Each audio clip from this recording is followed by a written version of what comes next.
भारतीय जनता पार्टीचे अधिकृत उमेदवार विजय भुमय चिप्पा यांच्या अर्जावरती आपण जे हँडरायटिंगमध्ये थोडासा जचा थोडा वरती रफार आलेला त्यामुळे तो न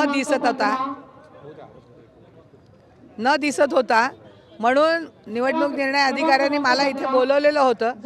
आमचे वकील नावकर साहेबांनी तो मुद्दा आधी क्लिअर केलेला होता, परंतु त्यांना शंका आली म्हणून आम्ही ॲफिडेविट दिलं की हा अर्ज विजय चिप्पा यांचाच आहे। आपण जसं लिहिताना थोडासा तो विजयचा ज थोडासा वर गेला त्यामुळे तो त्यांना न दिसत होता, पण तो खऱ्या अर्थाने जच होता। त्याचं ॲफिडेविट दिलं आणि तो विषय आता संपलेला आहे। कोण घेतली होती हरकत?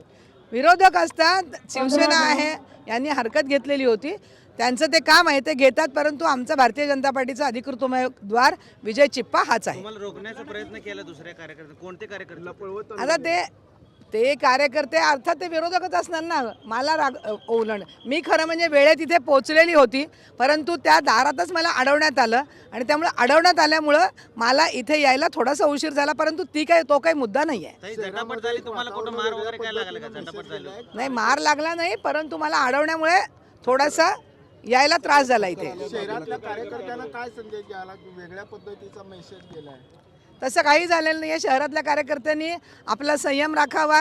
आपण अधिकृतरित्या ज्यांचे फॉर्म भरलेले आहेत ते फॉर्म व्यवस्थित भरलेले आहेत आणि आपल्याच उमेदवारांचे फॉर्म वैध झालेले आहेत। शहरातल्या कार्यकर्त्यांनी कुठेही पॅनिक होऊ नये, गोंधळ करू नये। आपल्या सर्व उमेदवारांचे फॉर्म हे वैध झालेले आहेत। धन्यवाद।